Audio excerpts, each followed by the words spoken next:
Hey, folks, this is Mark Devine with the Unbeatable Mind podcast. Thanks so much for joining me today. Super stoked to have you here. I do not take it lightly. You got a million and trillion things vying for your attention in this overly digitally distracted world. So the fact that you're listening and learning and growing speaks volumes and is very important and meaningful. So good use of your time, and I appreciate it. Thanks very much. Today's guest, I'm super excited to speak with actor, comedian, 3 times New York Times bestselling author, and pretty much the king of podcasts. Like the guy who really got things going with podcasting. He's involved in Podcast One. He's got the #1 most downloaded podcast. For some reason, the Guinness Book of World Records gave him a world record for that one. That's pretty cool. I'll tell you about my world record, Adam, sometime. It's got over 1.1 million video streams on a single episode. Holy shit. He's a comedian, like I said, had his own call-in radio show early in his career called The Love Line. Look with Dr. Drew, of all people. Sure. Yeah, look forward to talking about that. Commentator routinely for Fox, lives in LA.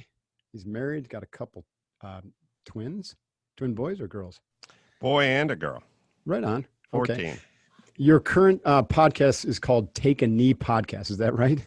That's our motivational. I do a bunch of podcasts. Do I you? do a home improvement one because I was a carpenter. I do a car one because I'm Cool. a car guy. I do Right. a motivational one, and then I just do my daily podcast, the Adam Carolla Show. But Take a Knee podcast you're going to be featured on is a motivational podcast. Check. Okay, got that. My son's a car guy, by the way. My garage is filled with his 2 Mercedes, and my bank account is empty as a result of it because every other week something's breaking. I like that your son has a Mercedes or 2 Mercedes, though. He's got an E55 and a C63, and both of them are hungry beasts for. Yeah, but it's kind of cool because I hear a lot of I talk to a lot of guys and they go, I'm a car guy. And then I go, what do you got? And then they trot out some sort of boring 60s or 70s sort of American muscle. Like, I got a Mopar, I'm a Charger guy. And it's like, it's good. I like all car guys, but that's a boring car guy. I like the stuff that's a little off the beaten path, like a Mercedes guy, BMW guy. Yeah. I have a bunch of old Datsuns, I like a little deeper cut in the car world. Yeah, well, Devin, he's only 21, so he's early in the game, but he researches absolutely everything, and it's just fascinating to me how much nuance there is in these cars. Like, he knows just exactly how many models were made of this 63 and this 55, and why this was a particularly good year, and what the issues are, and it's pretty fascinating what the value is, and he tracks that all the time. Just need to teach him how to turn that into a profit-making venture. There's a pony. It'll follow at some point. I mean, if I think about my own world or most people's world or most successful guys I've met, it all started off as them just kind of experimenting, and then it turned into a payday at some point. Yeah, right. I agree with that. So let's talk about you. Where did you're from LA, so it sounds like you've been there for your whole life. Why did you get? What were some of your early influences, and how did you get involved in comedy and acting, and now what you're doing today? As a young person, I grew up in a pretty blue collar world, although we didn't have a mine to go to or a factory to go to. So it's kind of an interesting thing. I grew up in North Hollywood. It's got the word Hollywood in it, but there really wasn't any Hollywood in it. Mm-hmm. And there wasn't a business like a quarry to go to or a GM plant. But I just grew up with sort of regular middle to poor people, and they had jobs, government jobs, school teacher, garbage man. Like, that's kind of just jobs. Mm-hmm. And, like my 2 best friends, one of them's dad was a transmission mechanic, and the mom worked at a book bindery. And the other friend, the dad made dental implants or something, and the mom was a cocktail waitress. Like just sort of regular jobs. I mean, back Salt when of the earth people, 45, 50-year-old women were cocktail waitresses, and it was fine. And then people lived in apartments and crappy houses, and we didn't give much thought to show business, or no one thought in terms of a career. Mm-hmm. You thought in terms of a job. So people wanted to get a job, and the job was kind of measured by how much you got paid per hour. And that was it. There was no thoughts about having a career or following your muse or even excelling. It was just like, go to high school. When you're done with high school, you won't go to college, but you will get a job. And hopefully that job will pay you $8 an hour. And there were plenty of examples of successful people who like lived up in the hills. And I knew there were celebrities around and stuff like that, but it wasn't for us. We were going to go to work, and they were going to go to college, and they were going to be doctors and lawyers or comedians or whatever. And we were just we're going to clean carpets and do construction and do work. And that's kind of what we did. That was the early goal, is get a job and move out. What was your family like? What was the home life like? My parents are unambitious and pretty downtrodden, maybe a little depressed, and they were separated pretty early. Maybe I was 8, maybe 9. They didn't get divorced because they didn't really have to get divorced because they didn't have any money to get divorced. And also, there was no reason. They didn't have any property or anything between them. There's no custody of anything. They weren't arguing over who got the kids. They're probably arguing over who had to take the kids versus who got the kids. And they just kind of lived. They didn't really do anything for people. They weren't good for money or mini bikes or, horseback rides or anything. Their job was, there's a roof over your head, a flimsy roof. You get a new pair of tennis sneakers, once a year when you go back to school. We'll go down to Sears and get you some Tough Skins or something. And then that's it. We're out. Like, anything beyond that, if you want a surfboard or a Letterman jacket or even a yearbook, or you want to go to camp, or you want to whatever, that's all up to you. You want a mini bike, you want a go-kart, go ahead and get a mini bike, go ahead and get a go-kart and go ride it on the street. Like, I don't care, but I'm not buying you a mini bike or a go-kart. So they didn't buy anything. They didn't have any money, and they're pretty checked out. They weren't drug addicts or alcoholics or abusive in any way. They were just kind of stayed home and sat on the sofa, and that was their life. Sounds pretty inspiring. Well, it's inspiring if you learn that you don't want to live that life pretty early. I mean, I was inspired to go, no way am I going to live like these idiots. I mean, I knew it early. I had no respect for them. I had in no way, shape, or form wanted to model my life after them. And I got it pretty early that this wasn't going to be the way to go for me. Yeah. So it was inspiring in a negative way. Yeah. Well, you uncovered one of the most important laws of human experience. Like, you have a choice to either stay the victim or to take a different path. Come to that fork in the road when you're old enough and sentient enough to make that decision. Yeah. And I never even contrast there. I know you didn't exactly mean it this way, but when you say stay the victim, I didn't think myself as a victim. I just thought, well, the cosmic dice had been rolled, and you came up snake eyes, man. You got a couple of people who aren't into any of the stuff you're into, and good luck with these two. Like, you love cars. I love mechanical stuff. I was always into go-karts and mini bikes and remote control cars or dirt bikes or, anything I could be into. And my dad had 0% interest in that and never did and never has. So it's like, I was like, all right, well, bad luck, but let's go see if we can change this luck. Right. I mean, that kind of brings up the whole interesting dichotomy between nature versus nurture, though, because a lot of people think that early childhood conditioning has such a dramatic influence. And then I had a similar experience as you. I mean, there's no question that the chaos of my early childhood did cause some, trauma that had to be unwound.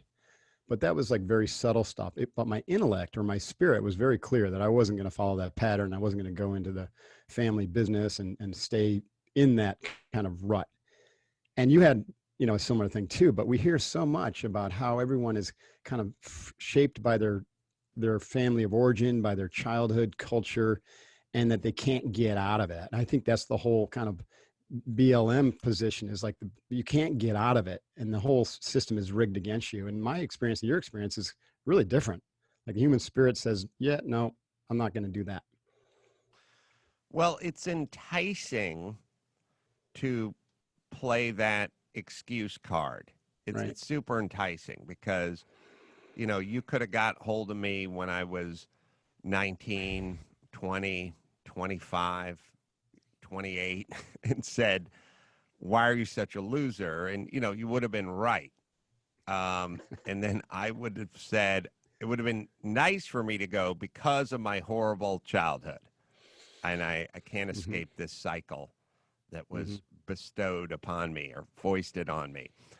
But it's basically like saying you came in last in the foot race, and you go, that's because my ankle sprained. But no one wants to go, it's because I'm slow and I don't work out hard enough. You know what I mean? I mean, that's Right. tougher. That's a tougher pill. So I get that it's enticing to say, here's why I'm not excelling. Mm-hmm. And it's alluring. And we're giving many people in our society that ticket out. If you would Mm-hmm. like to take this gift of saying it is my past that is causing my present, then you may take that get out of jail free excuse card. Here's the problem. It's good for now. I'll check back with you in 30 years. I bet it's not going to be working very well for you. Right. And that's what we're doing. And politicians are doing it as well. And they're That's right. hurting generations of people. Yeah, I agree. I want to get back to that and talk about your new book. I'm Your Emotional Support Animal. Animal. That's an awesome title. Navigating Our All Woke No Joke Culture. There it is. Hmm. So, but before we get before we dig into kind of like what's going on in culture and your thoughts on that, what was your turning point? Like, what was your breakthrough? Was it a mentor? Was it a particular opportunity that turned things around, or set you on this path to the success you see today? No, I never had a mentor per se. I guess I had a couple of moments. I had one moment when I was about 15 or 16, and I was good at football. I was a bad student, but always a good football player. And then all of a sudden, I wasn't really a good football player my first year of high school in the 10th grade. And I had a friend of mine, like, was an old friend who knew he was good at baseball and I was good at football. And he kind of sincerely said to me, like, what happened? Like, you used to be good at football and now you're not good at football. And he really sincerely wanted to know, which is always the most hurtful because they're not making fun of you. Like, he wanted to know. Of course, there's no good answers. Like, I'm not good Right. at football anymore. So Steve Hughes was his name, and he asked me that, and I was like, man, you got to make a decision because you're not really good at football anymore, and you're such a horrible student that the only thing you had going for you was being good at sports. So I was like, I had this little turning point where I was like, I'm going to show these guys I could be good at football. And so I just started like going into like a rocky training montage of like drinking raw eggs and living in the weight room. And next thing you know, I was back as a good football player. A couple years later, I was all league player. But so I had a little like I'll show you moment when I was like 15 or 16, and then I had another moment when I was like 19, and a couple of my friends, one off to college, one went to Berkeley, the other went to UC uh, UC Santa Barbara. And I was like 19. I was just like kicking around trying to find a job, couldn't living in my dad's garage. And they kind of said, like, what's the plan? And I was like, I don't know. And they're like, we're going to college. What are you doing? And I'm like, I don't know. I'm trying to find a job, And they're like, you got to get your shit together. And I'm like, I don't know what to do, And they're like, yeah, well, you're not doing it. Like, we're going to college and you're doing nothing.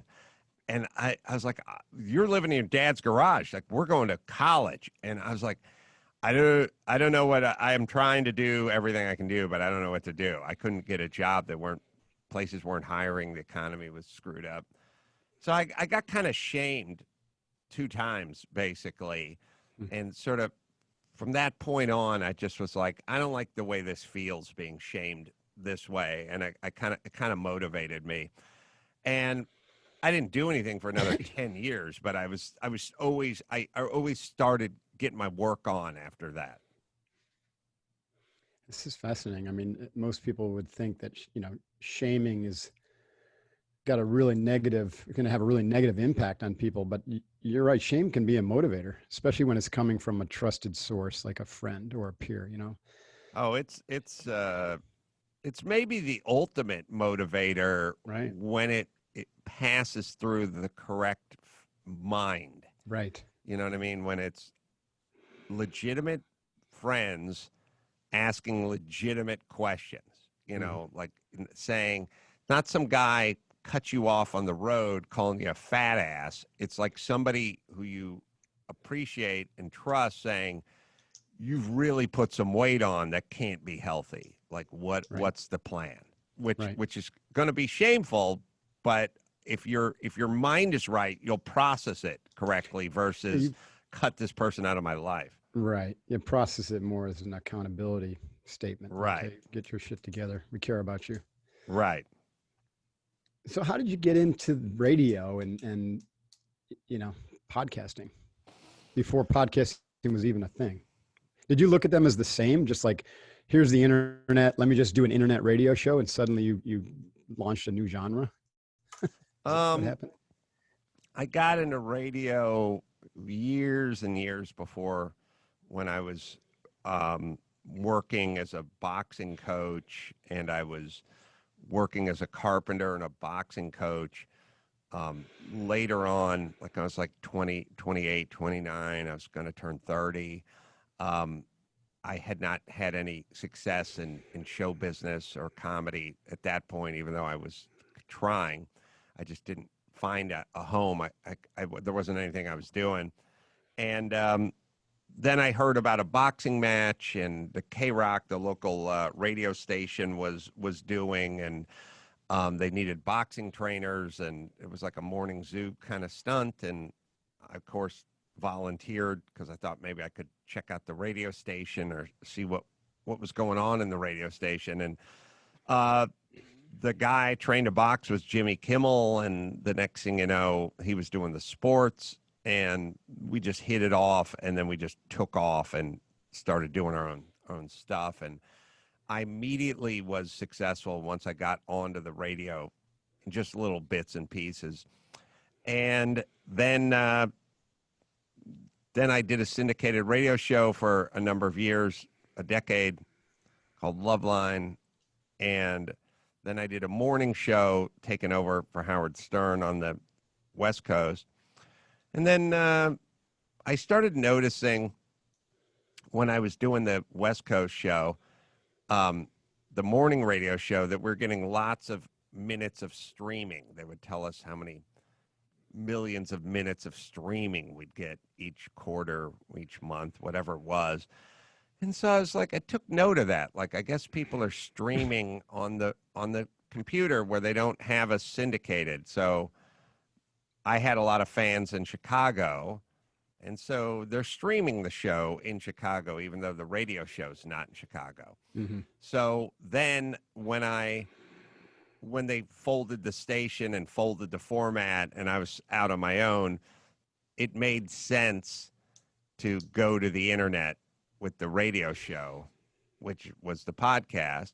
And I knew about podcasting. I'd done a few people's podcasts since before that.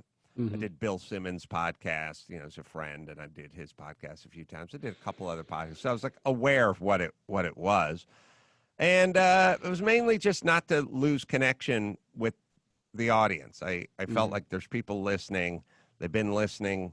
A lot of them had been listening for, 15 years, all in with me in radio. And I just didn't want to break the connection.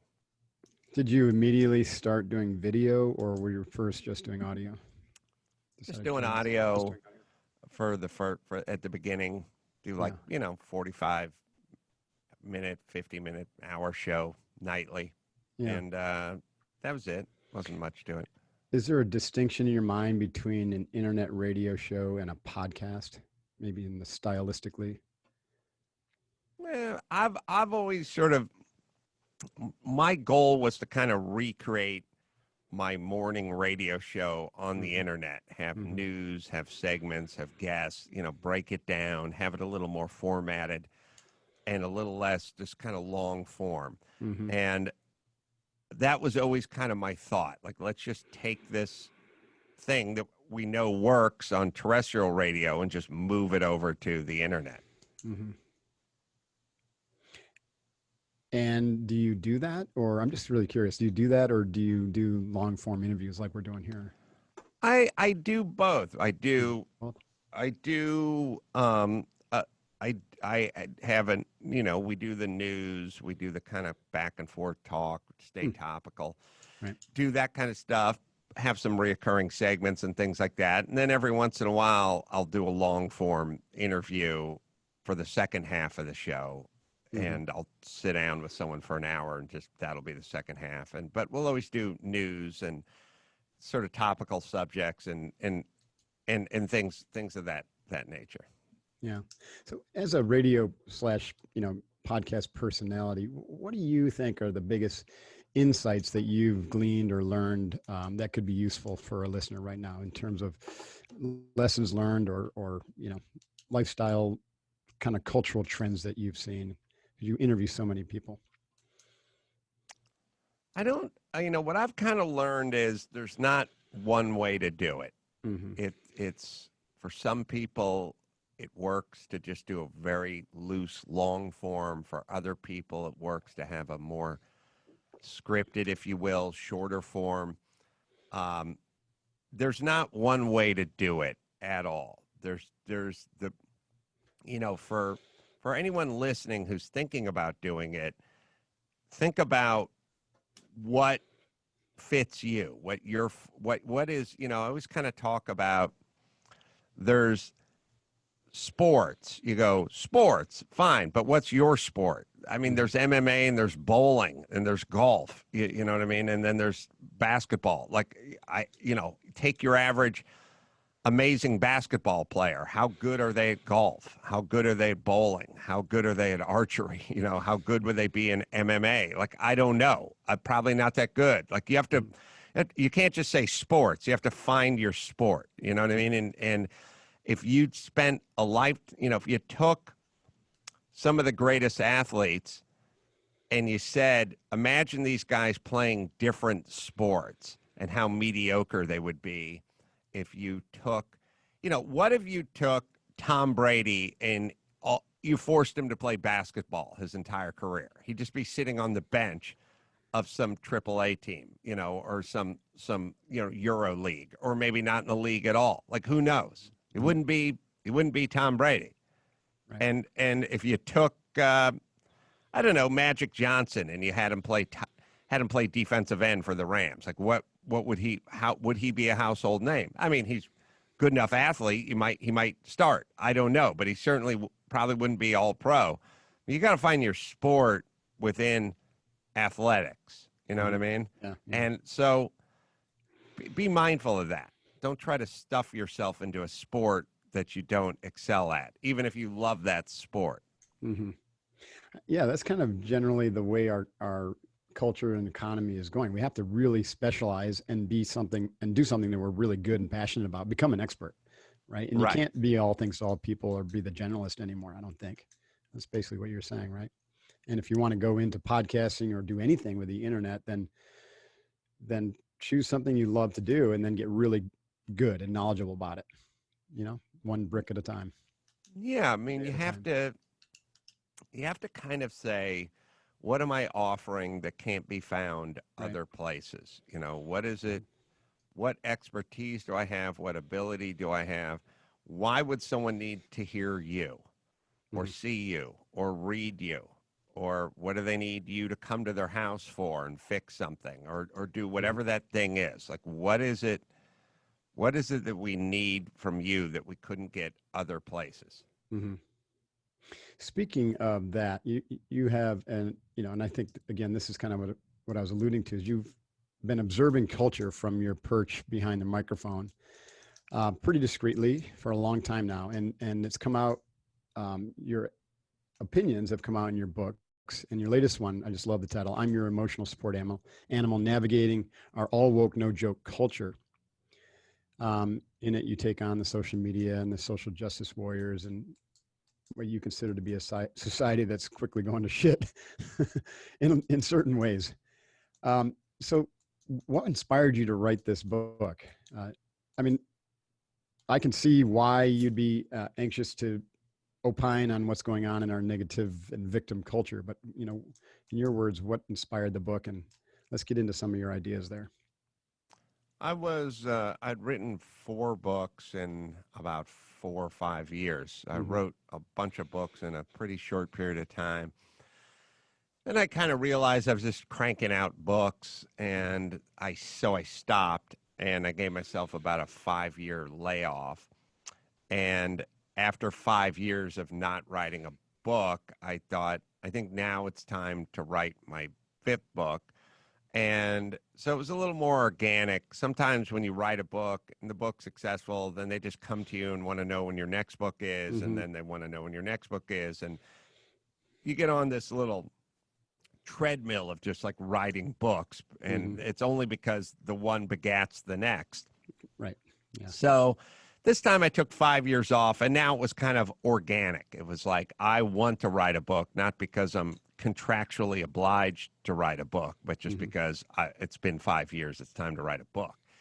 And I wrote a book. My first book, which was a very successful, was called "In 50 Years We'll All Be Chicks," and it was dead nuts on what was going on. And it's been 10 years, but we all became chicks much faster You mean than in the 50 years. emasculation of the male species? Yes, that was something I was tapping into 10 Right. years ago, Mm-hmm. 11 years ago in a very powerful way. Mm-hmm.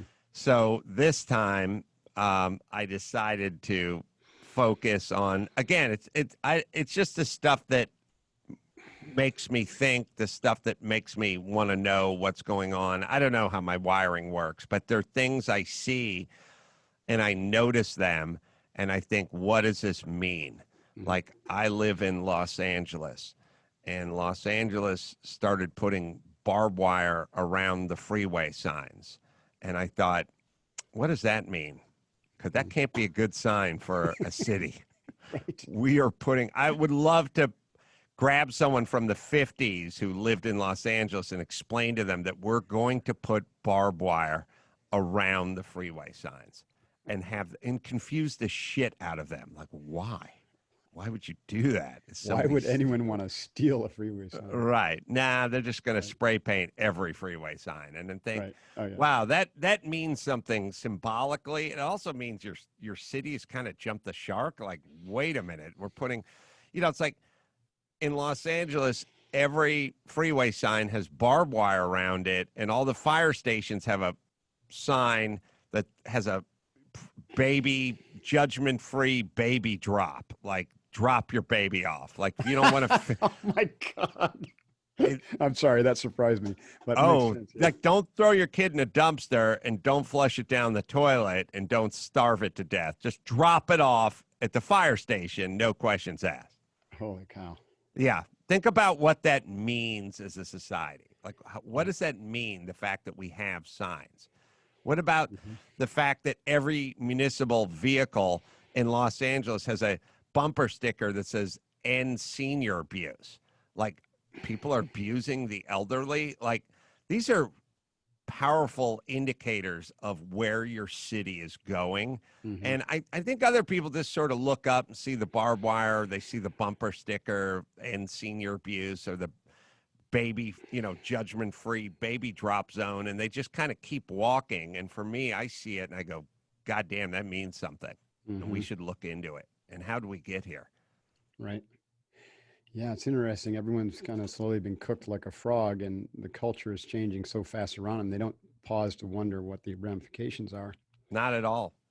What Not at what is all. this whole woke movement, can you explain to me, what that means to you? Like, what does it mean to be woke? I'm still kind of, curious, like, where did that come from?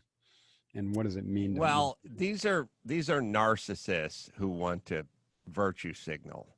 They're Hmm. not really interested in the outcome or the whatever. They want to signal. And I was reading an article, kind of made sense of it because I was trying to kind of figure out why is this so attractive to so many people, Hmm. And it's attractive to narcissists and cowards, by the Hmm. way. But anyway, it's attractive to narcissist cowards. But if you have integrity and you have character, it's not attractive. But you will be ridiculed if you're not down with the cause. So what's going on is in a society that used to value an aesthetic and a monetary um, position. So it's like, when I was a kid, if somebody drove a Mercedes Benz or BMW, it was a big deal. That guy's he's a successful guy, drives a Mercedes Benz, right? And or if you lived in a big home, that was a big deal. He was a successful man. He carries an attaché case and wears a suit. Like these were all big deals. Um, what's happened is we've gotten away from that, and the reason we've gotten away from that is I think technology. Technology is essentially even the playing field. Everyone has an iPhone. They have apps. They do whatever they want. Everyone just wears flip-flops and cargo shorts and Ubers around and goes and eats sushi, whatever. Like every poor person has a big flat panel TV and air conditioning and stuff like that. So like how do we signal people who the successful ones are? Like how do we keep this signaling going?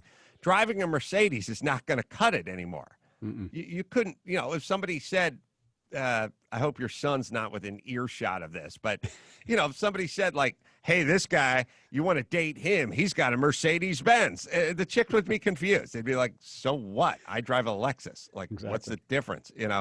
So we can't signal anymore. Now we signal through our virtue signaling. Now it's about being down with the movement. This is Hmm. the new way of signaling. So these folks who were traditionally signaling with the Mercedes Benz or the Gucci or the attaché case or the three-piece suit, they're not doing that anymore. Or jewelry. They're not doing that anymore. They're signaling this way, and that's what you're seeing. So, yeah, that's really interesting. Let me throw some things out here, and I want to ask you: are all these the symptoms of the same thing, or aspects of the same thing? Cancel culture, Me Too movement, the whole BLM, white privilege, safe spaces. Are these are all part of this signaling, or are we dealing? Am I conflating, these relatively new and odd cultural behaviors into one thing?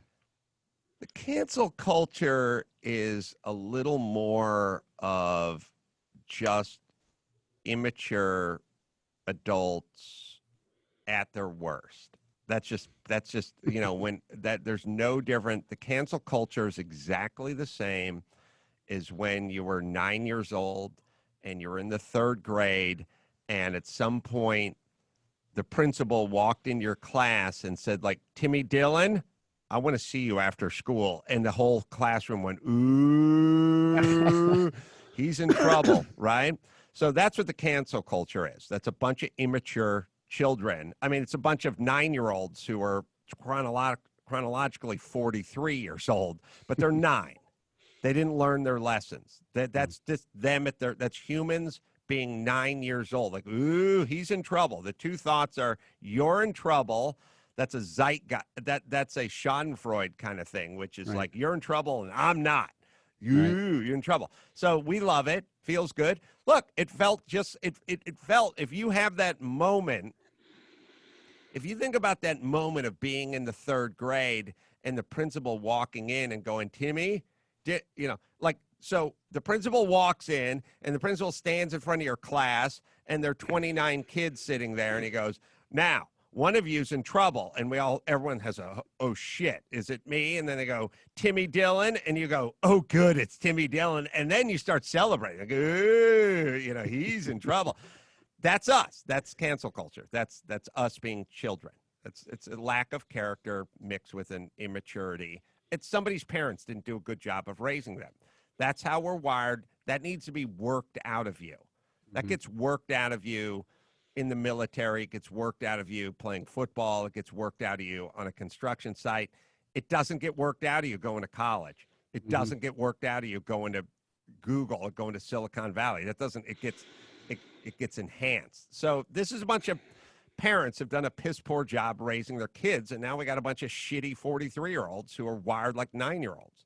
It's narcissism, and it's a delayed it's like a adolescence had carried into your 40s or 50s or whatever. Why do you think that we give these individuals so much mind share and time share?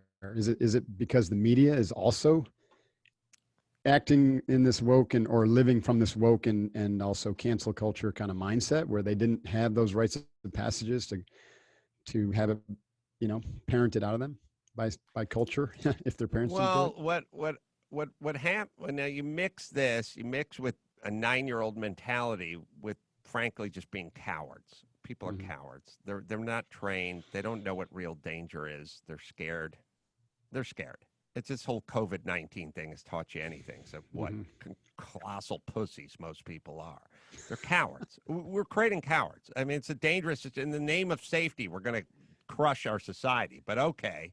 So there's cowards. And then there's people who don't want to call those people cowards because then they'll get canceled. Right? Basically it's a situation of, here's how it works. So the principal stands in front of the class. He goes, one of you's in trouble. And he goes, Timmy Dillon, I'm going to see you in my office after school. And everyone says, ooh. And then one guy with a little dignity raises his hand and says, excuse me, I know Timmy Dillon. He's a good boy. What's the issue? And then the principal says, who said that?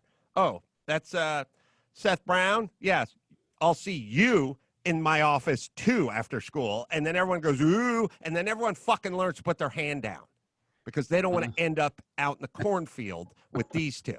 So then the people that were going to say something don't say a word. Right. And they sit there and they shut up because they're cowards too, and they don't want to end up in the principal's office as well. So the next time he comes in and says some kid's name, everyone goes, ooh, and nobody raises their hand and defends that person. Interesting. That's how it works. They're cowards. It's a character issue. People don't have character. They don't care about character. It's never discussed. When do we hear character discussed anymore? Yeah, all they talk about is education, education, education. I don't hear any character discussion anymore. We used to talk about character. People don't have character. They're weak. The entire educational system, like you said, has created a generation of people just stuffed full of content, but without, when they took PE, physical education, out of the schools, and they cut back on sports, or they made, sports basically, where the hardship has been taken out of it, or the challenge in a lot of ways, and so these kids just don't have to deal with challenging, uncomfortable situations anymore. And at the same time, they're just packed full of knowledge, which then becomes useless within 5 years or 3 years, or quicker and quicker, actually 6 months even. Right. They don't teach you how to learn. They teach you what to learn. Right. And they don't teach you how to grow. So that's what, if you really want to pan out, that's what's led to this. And then, that leads to some of the cultural idiocy I think we see today. It's fascinating. Yeah, people are scared. So what's the way through this? What do you, what's your prescription for how do we get through this, and how do we evolve? How do we get back to, to courage and to, strength of character? Well, a couple things. You must diversify your portfolio. You cannot have all your stock in utilities or IBM. Like if all your stock is, I'm a school teacher and that's my job and that's all I do and that's my only income, and that's I don't have anything put away and I don't have a plan B or whatever, then you have to shut up. Because if you start speaking out or speaking your mind or saying what you believe, then you're going to get canceled, and you can't afford to be canceled because you're living month to month. So the first thing you need to do is you have to get a little bit off the grid. You need a home, and the home is a metaphor.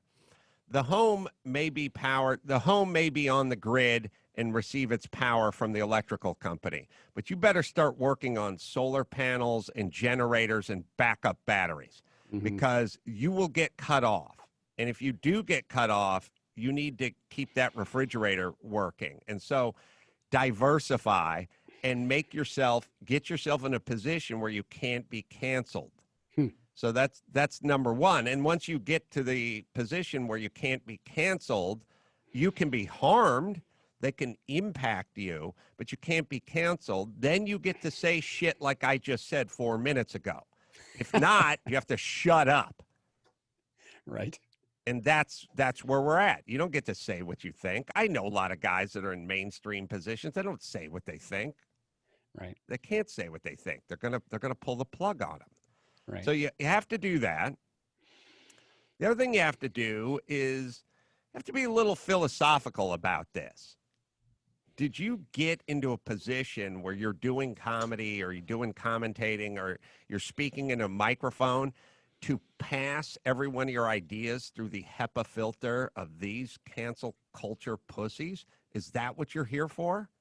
I didn't get into this to figure out what other people wanted me to say and then regurgitate it to them. I got into this to say what I wanted to say. If you don't like it, I don't give a shit. I say what I want to say. Right. But I didn't get in I would still be swinging a hammer on a construction site if I wanted to vet everything with whatever evolving societal norms that you're at the tip of the spear on. You think I want to check with you whether I can say what I want to say or what I think is funny or what I think is interesting? No. So what you even get in this business for? To not get fired? You know what I mean? Like, Right. what is philosophically, what's that about? And then thirdly, have some integrity, like have some courage, have some dignity. You know, I say what I believe is true, and it happens to be true. And, you know, it doesn't win me any popularity contests, and I'm not the toast of Hollywood. It's not like my phone rings or anything. No, I'm not. You don't see me pop up in sitcoms or anything like that. My movies don't get into Sundance. I get it. I put myself on the wrong side of these issues. But what's your soul worth? I mean, I hear you. Like if you're going to say something, then say something of substance, you know, because. Oh my God. I turn on CNN. I talk to Dr. Drew about this all the time. It's like I turn on CNN and they have some infectious disease doctor and he's like, schools need to reopen because school is important to kids. But we've got to have a plan and it's got to be done safely. Right. Because kids need school, but what they don't need is the coronavirus. And I'm like, thank you, Dr. Shithead, for saying nothing. You've said nothing. Right. You're occupying this airway and you've said nothing. And then the nodding head who's anchoring the desk at CNN goes, powerful words. Exactly. Powerful. Let's go to commercial. What? You've done nothing. You've said nothing. You've said nothing. I know. You've said nothing. I don't know why so many people are so okay with saying nothing. You making the announcement that, we got to reopen, but we got to do it safely. That means you've said nothing. There's that's basically like you standing at Tiburon and pointing at San Francisco and go, we need a bridge. We need a bridge. Okay, I'm going to take a nap. Okay, who's sinking those pylons? Right. Who's building that bridge? Now, I don't know, but I announced we need a bridge, and it's got to be a safe bridge. Okay, hero. Thank you, hero. Right. Now, who's building the bridge? And if not, shut up. Yeah. Because everyone knows we need a bridge. There's no human being in the United States that doesn't want to reopen safely. Thank you. Why are we dedicating so much time to you and your non-thoughts? But they're just playing it safe, and everyone's just playing it safe. And for some reason, that pablum means something to people. I don't know why. Yeah. There's nothing being said. No, I agree. And the same thing in politics. It's just clash of, extreme ideals without any attempt to really think through and understand, how do we solve these issues and challenges. And the media just gloms on, and it's just complete surface chop. I haven't watched network news in 20 years, and I think I'm a better man for it. It's just horrific. Yeah. There's nothing there anymore. I really, I know we got to get going, but it would be so much fun to talk about like your view of politics and what's happening and what's going to happen in the future. But seems to me that we're careening off a cliff there as well. And like we literally have such a radically dysfunctional system with these two parties all bought and paid for that, they have no intention of working together. Like if I've said this before, but if COVID was such an incredible international threat to humanity, then why isn't anyone working together to solve the problem? Everyone's pointing fingers and screaming at each other that they failed. And so we're sitting back going, huh? Yeah, it's not. Well, first off, all their grim death tolls and all that kind of stuff, they're not that scared of it. If they were that scared of it, they would be working together. Like, I figured that. I agree. Yeah. This is a pandemic. If this was a movie, it'd be the most boring movie you've ever seen. It'd be like, Adam, who do you know who's died of COVID? I'd be like, oh, nobody. The end. Thank you. Be the worst pandemic movie ever. You couldn't even make it. Oh, wait. I knew someone who had a grandmother who was senile, and she was 87. I think she died in a nursing home. Okay. Not exactly people's faces melting off, but okay. I have a prediction that, well, actually, this is kind of funny, but there was this woman called the Blind Saint out of Romania, and this is a no shit thing. Like they literally call her the Blind Saint, and she's one of these people who's like Nostradamus, like a modern day Nostradamus. She makes all these weird predictions that like 80% of them come true. And years ago, she made a prediction that the president of the United States that is elected in 2016 will be the last president the United States has. Oh yeah, isn't that interesting? And so I keep now thinking about that, like what's going on. That's interesting. That it's possible that freaking everything gets so gridlocked and nobody accepts the results of the election, and then some shit happens. The martial law or the government or the military steps in, or I mean, who knows? It could be any one of 5 different scenarios that play out. Well, either way, kids, you got to take care of your own shit. That's basically the lesson I've learned from all this. Don't look to the government for anything. That's right. I agree. Don't play the victim card. Take responsibility. No, that's right. One day at a time. All right, Adam, thanks so much for your time. This has been fascinating. Wish we had more time to dig into the cultural stuff, but your book is available at, I'm sure, anywhere books are sold, but where else can people learn more about you? Then go to adamcarolla.com and hear my podcast and find out live dates and books and T-shirts and whatever. Awesome. It's all there. Adam Carolla. So Carolla spelled CAROLLA.com. Yep. And your book is out? It is out. Get it wherever. Leave a review on Amazon. I will read it. Ooh-yah. Adam, thanks so much for your time. I appreciate it. Thanks, Mark. Appreciate it. Ooh-yah. All right, that's it, folks. Go check out Adam at adamcarolla.com. Check out his podcasts, his shows, and this book, which is going to be very entertaining and interesting. And once again, thanks for your time today. Really appreciate it. Stay focused and continue to be unbeatable. Hoo-yah. Divine out.